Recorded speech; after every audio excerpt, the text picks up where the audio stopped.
에스겔 13장 1절에서 16절까지 말씀을 교독합니다. 여호와의 말씀이 내게 임하여 이르시되 인자야 너는 이스라엘에 예언하는 선지자들에게 경고하여 예언하되 자기 마음대로 예언하는 자에게 말하기를 너희는 여호와의 말씀을 들으라. 주 여호와의 말씀에 본 것이 없이 자기 심령을 따라 예언하는 어리석은 선지자에게 화가 있을진저 이스라엘아 너희 선지자들은 황무지에 있는 여우 같으니라. 너희 선지자들이 성 무너진 곳에 올라가지도 아니하였으며 이스라엘 족속을 위하여 여호와의 날에 전쟁에서 견디게 하려고 성벽을 수축하지도 아니하였느니라. 여호와께서 말씀하셨다고 하는 자들이 허탄한 것과 거짓된 점괘를 보며 사람들에게 그 말이 확실히 이루어지기를 바라게 하거니와 그들은 여호와가 보낸 자가 아니라. 너희가 말하기를 여호와의 말씀이라 하여도 내가 말한 것이 아닌즉 어찌 허탄한 묵시를 보며 거짓된 점괘를 말한 것이 아니냐. 그러므로 주 여호와께서 이같이 말씀하셨느니라. 너희가 허탄한 것을 말하며 거짓된 것을 보았은즉 내가 너희를 치리라. 주 여호와의 말씀이니라. 그 선지자들이 허탄한 묵시를 보며 거짓 것을 점쳤으니 내 손이 그들을 쳐서 내 백성의 공회에 들어오지 못하게 하며 이스라엘 족속의 호족에도 기록되지 못하게 하며 이스라엘 땅에도 들어가지 못하게 하리니 너희가 나를 여호와인 줄 알리라. 이렇게 칠 것은 그들이 내 백성을 유혹하여 평강이 없으나 평강이 있다 함이라. 어떤 사람이 담을 쌓을 때에 그들이 회치를 하는도다. 그러므로 너는 회치라는 자에게 이르기를 그것이 무너지리라. 폭우가 내리며 큰 우박덩이가 떨어지며 폭풍이 몰아치리니 그 담이 무너진즉 어떤 사람이 너희에게 말하기를 그것에 칠한 회가 어디 있느냐 하지 아니하겠느냐. 그러므로 나 주 여호와가 말하노라. 내가 분노하여 폭풍을 퍼붓고 내가 진노하여 폭우를 내리고 분노하여 큰 우박덩어리로 무너뜨리리라. 회칠한 담을 내가 이렇게 허물어서 땅에 넘어뜨리고 그 기초를 드러낼 것이라. 담이 무너진즉 너희가 그 가운데에서 망하리니 나를 여호와인 줄 알리라. 이와 같이 내가 내 노를 담과 회칠한 자에게 모두 이루고 또 너희에게 말하기를 담도 없어지고 칠한 자들도 없어졌다 하리니 이들은 예루살렘에 대하여 예언하기를 평강이 없으나 평강의 묵시를 보았다고 하는 이스라엘의 선지자들이니라. 주 여호와의 말씀이니라. 아멘. 할렐루야. 하나님의 크신 은혜와 평강이 오늘도 변함없이 여러분 가운데 가득 넘치기를 주님의 이름으로 축원합니다.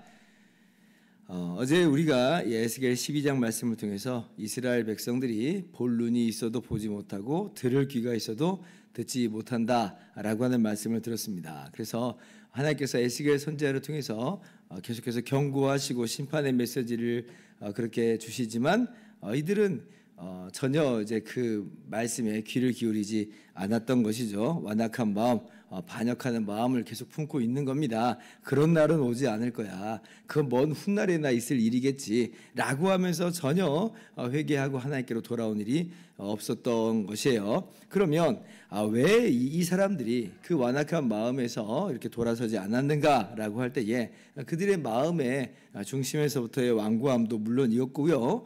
그리고 또 한 가지 이유를 우리가 찾아볼 수가 있는데 오늘 말씀해 보니까 그들을 이제 유혹하는 거짓 선지자들이 있었기 때문에 그래서 이 사람들이 에스겔 선지자의 말에 귀를 기울이기보다는 거짓 선지자의 말에 귀를 기울였으므로 그래서 이제 하나님께로 돌아오고 회개하지 않았다라고 하는 것을 우리가 오늘 말씀에서 살펴보게 됩니다. 3절 말씀 보세요. 주 여호와의 말씀에 본 것이 없이 자기 심령을 따라 예언하는 어리석은 선지자에게 화가 있을진저. 그러니까 지금 이 거짓 선지자들이 하나님이 보내시지도 않았는데 근데 자기 마음을 따라서 그냥 자기가 그냥 하고 싶은 말을 사람들에게 하나님의 말씀이다라고 그렇게 하는 거예요. 근데 전혀 하나님의 말씀이 아닌 것이죠. 이들이 어떤 말을 했는가? 이들은 평강이 없는데 평강이다 이렇게 얘기하는 거예요. 10절 말씀 보세요. 이렇게 칠 것은 그들이 내 백성을 유혹하여 평강이 없으나 평강이 있다 함이라. 어떤 사람이 담을 쌓을 때 그들이 회치를 하는도다. 지금 전혀 평강한 상황이 아니죠. 하나님을 떠나고 반역한 이스라엘 백성의 모습입니다. 하나님께서 지금 심판의 말씀을 전하시고 계세요. 아니 그런데 여기다 대고 평강이다 라고 하면 이거 어떻게 하는 거예요? 근데 이제 사람들은 이제 이 거짓 선지자들의 말에 열광을 하는 거죠. 왜냐하면 좋은 말을 해주니까, 평강이라고 하니까, 승리를 이야기하니까, 번영을 약속하니까, 그러니까 열광을 하는 것입니다. 유다가 멸망할 당시에 이런 거짓 선지자들이 이게 덜어 있었다라고 하는 것을 우리가 성경을 통해서 잘 알고 있는데요. 지금 이제 에스겔과 동시대에 활동했던 선지자가 예레미야 선지자가 있어요. 에스겔은 이제 포로로 끌려간 곳에서 지금 선지자로서 활동하고 있다고 그랬고, 그리고 예레미야 선지자는 지금 가나안 땅에서 그 본국에서 지금 선지자로서 활동을 하고 있는데, 예레미야 27장을 보면 예레미야도 이제 하나님께서 에스겔에게 그렇게 하라 하신 것처럼 예레미야도 이 상징적 행동으로 하나님 말씀을 이제 전한 적이 있습니다. 이제 어떻게 이제 했냐면 멍에를 만들어서 이제 목에 걸어요. 이제 이것은 어떤 상징이냐면 바벨론 왕 느부갓네살을 섬기게 될 것이다. 섬기라, 이제 이런 이야기입니다. 하나님께서 이 심판의 손으로 이 바벨론 왕 느부갓네살을 들어 쓰시는 것이기 때문에 너희가 그 멍에를 감당해야 된다라고 하는 거예요. 한마디로 이제 이 바벨론 왕 느부갓네살에게 항복하라는 겁니다. 그러면 이제 멸망하지 않으리라라고 하는 것이에요. 이게 단순히 어떤 정치적인 조언을 하는 게 아니라 지금 하나님의 손이 바벨론 왕을 들어서 지금 역사하시는 것이기 때문에 이 겸손하게 회개하고 하나님께로 돌아오라고 하는 그러한 일환으로서 지금은 바벨론을 섬길 때다라고 이야기를 하는 것이에요. 그런데 이제 그때 하나냐라고 하는 이 선지자가 그 멍에를 꺾어버립니다. 그러니까 예레미야의 목에, 예레미야가 만들어서 짊어지고 있는 그 멍에를 꺾어버리는 거예요. 그러면서 하는 말이 하나님께서 이 멍에를 꺾어버리셨다. 그러니까 자기에게 그렇게 말씀하셨다는 거예요. 자기에게 그걸 보여주셨다는 겁니다. 그러니까 뭐 왕이나 신하들이나 백성들이나 하나님에게 열광을 하는 거죠. 왜냐하면 멍에를 꺾어버렸대잖아요. 그러나 그는 거짓 선지자였죠. 하나님께서 그를 보낸 적이 없습니다. 하나님께서 그렇게 말씀하신 적이 없어요.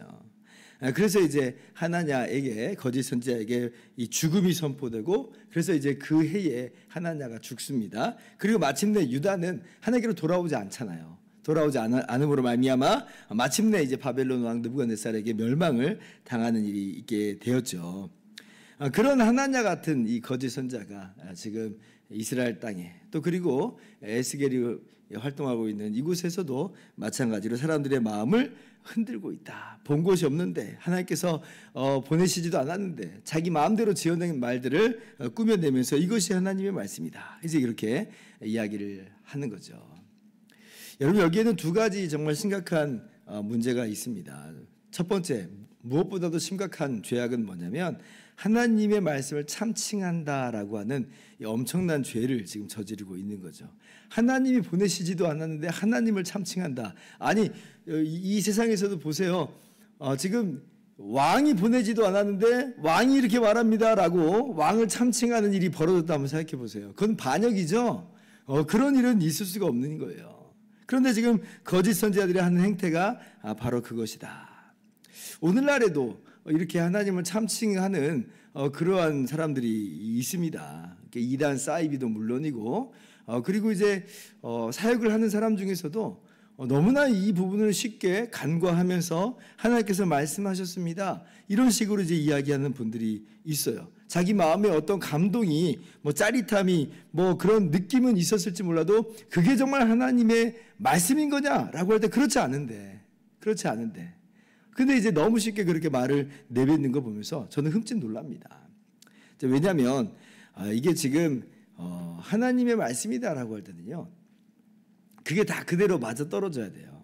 100%. 왜냐하면 하나님 진리의 하나님이니까 하나님이 거짓을 말씀하실 일은 없잖아요. 하나님이 틀리실 일도 없잖아요.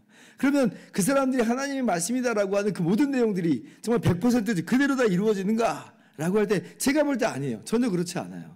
어떤 부분은 그렇게 흘러가는 게 있는 것 같긴 합니다만은, 그러나 어떤 부분은 전혀 그 사람이 얘기한 것은 얘기한 대로 흘러가지 않아요. 그리고 그 사람이 얘기한 거 묻혀버립니다. 사람들은 이렇게 생각해요. 그래도 절반은 맞았잖아 라고 하니까 그 사람이 굉장히 신령하고 영험한 것처럼 생각을 합니다만은, 그러나 절반은 틀렸잖아요. 그러면 하나님을 참칭했는데 하나님 말씀이라고 했는데 절반을 틀렸다. 그럼 이게 무슨 의미인가? 신명기 18장 20절 말씀 보면 만일 어떤 선지자가 내가 전하라고 명령하지 아니한 말을 제 마음대로 내 이름으로 전하든지 다른 신들의 이름으로 말하면 그 선지자는 죽임을 당하리라 하셨느니라. 하나님께서 용납하시지 않잖아요. 계속해서 18장 22절 보면 만일 선지자가 여호와 이름으로 말한 일에 증언도 없고 성취함도 없으면 이는 여호와께서 말씀하신 것이 아니요 그 선지자가 제 마음대로 한 말이니 너는 그를 두려워하지 말지니라. 하나님 말씀은 반드시 그대로 됩니다. 반되고 반 안 되고 이런 일은 없는 것이. 그래서 하나님을 참칭한 어마어마한 죄다.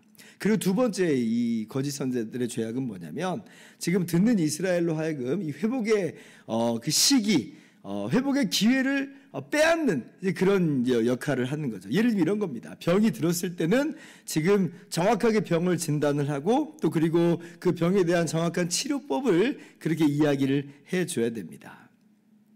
그래야지 이제 그 사람이 치료를 받고 살게 되는 일이 있게 되는 거예요. 그런데 아니 병 들었는데 그냥 병이 안 든 것처럼 문제가 없는 것처럼 그렇게 이제 나오잖아요. 그러면 이 사람은 이제 치료의 시기를 놓쳐버리고 그러다가 이제 병이 너무 중해서 손 쓸 수 없이 그렇게 흘러가 버리고 마침내 이제 죽게 되는 그런 일들도 있죠. 예를 들면 이제 그렇다는 겁니다. 마치 지금 이 거짓 선지자들이 하는 얘기가 바로 그런 모양과도 같은 거예요.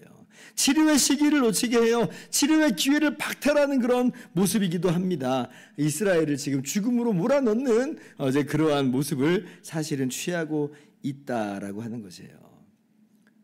그래서 오늘 하나님께서 이러한 거짓 선지자에게 심판을 선포하시는 것이죠. 그럼 왜 이 사람들이 이렇게 이 거짓 선지자로서 이렇게 활동을 하는 걸까?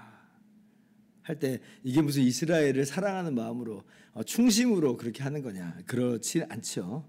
5절 말씀 보니까 너희 선지자들이 성 무너진 곳에 올라가지도 아니하였으며 이스라엘 족속을 위하여 여호와의 날에 전쟁에서 견디게 하려고 성벽을 수축하지도 아니하였느니라. 지금 뭐 이스라엘 사람들에 대한 우국 충정의 마음은 아니에요. 그럼 뭐냐라고 할 때 자신들의 이익, 어떤 인기, 사람들이 자기를 추종하는 게 그냥 좋은 거예요. 따라오는 게 그것이 이제 자기에게 아주 그냥 기쁨이 되는 거죠. 그러니까 오늘날도 마찬가지죠. 이단이나 사입이나 온갖 종류의 사람들이 어떤 이윤이나 어떤 인기나 어떤 이런 것들을 목적으로 해서 사람들을 유혹을 합니다. 오늘날도 많은 이단 사이비들 또 거짓 선자들이 바로 그런 모습으로 지금 나아가고 있고 안타깝게도 많은 사람들이 그러한 것들에 또 따라가고 추종하고 있는 것이 또 오늘날의 한 단면이기도 합니다. 그러므로 우리가 이 거짓 선지자들이 오늘날에도 있음을 기억하면서 분별할 수 있는 그런 은혜가 우리 모두에게 있기를 바랍니다. 오직 하나님의 말씀에 든든히 서서 성경 위에 견고히 서서 하나님 말씀을 항상 읽고 듣고 묵상하고 또 그리고 교회에서 하는 여러 성경 공부에 기쁨으로 참여하면서 그렇게 하나님 말씀만을 우리의 유일한 규범과 기준으로 삼아서 그렇게 나아갈 수 있는 저와 여러분 다 될 수 있기를 주님의 이름으로 축원합니다. 기도하겠습니다.